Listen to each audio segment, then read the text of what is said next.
I'm Yaneli, also known as Miss Be Helpful, with another FinCap Friday brought to you by NGPF.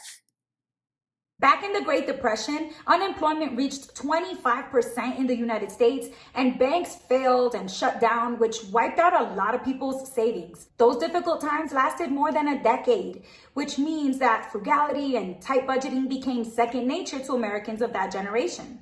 In the 30s, Americans didn't have credit cards or digital payments. Instead, they paid with cash, and many used the cash envelope budgeting system. Ironically, this trend spread like wildfire on TikTok and YouTube recently, with hundreds of millions of views and hashtags like hashtag cash stuffing, which are putting a new school twist on an old school budgeting method. So what is cash stuffing and how does it work? Well, you can start by thinking about the types of expenses that you have and sort them into categories. So for example, you could have going out, or you can put movies to make it more specific if that's something that you do a lot. Other categories might be food, snacks, shopping, gifts, graduation money, gas money. You label each envelope one for each category and then fill it with the amount of cash that you budgeted for that expense. Whenever you pay for something, you should use money from that specific category's envelope, because if you take from a different category's envelope, you'll lower the amount of money that you have for other expenses. This requires you to be thoughtful and disciplined with your money.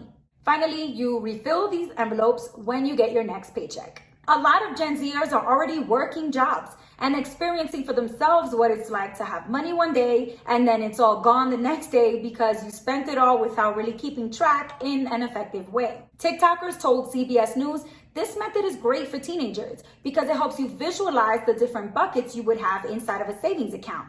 Now, some people don't like the cash budgeting envelope method, and they say it's tricky because if you lose the envelopes or they get destroyed or stolen, then all those dollars disappear. But most people still agree that this is a great budgeting method for beginners who are learning about money and learning about their personal financial preferences one envelope at a time. Now, there's even digital cash stuffing apps where you have the same concept, but you divvy up the money digitally instead of using actual cash.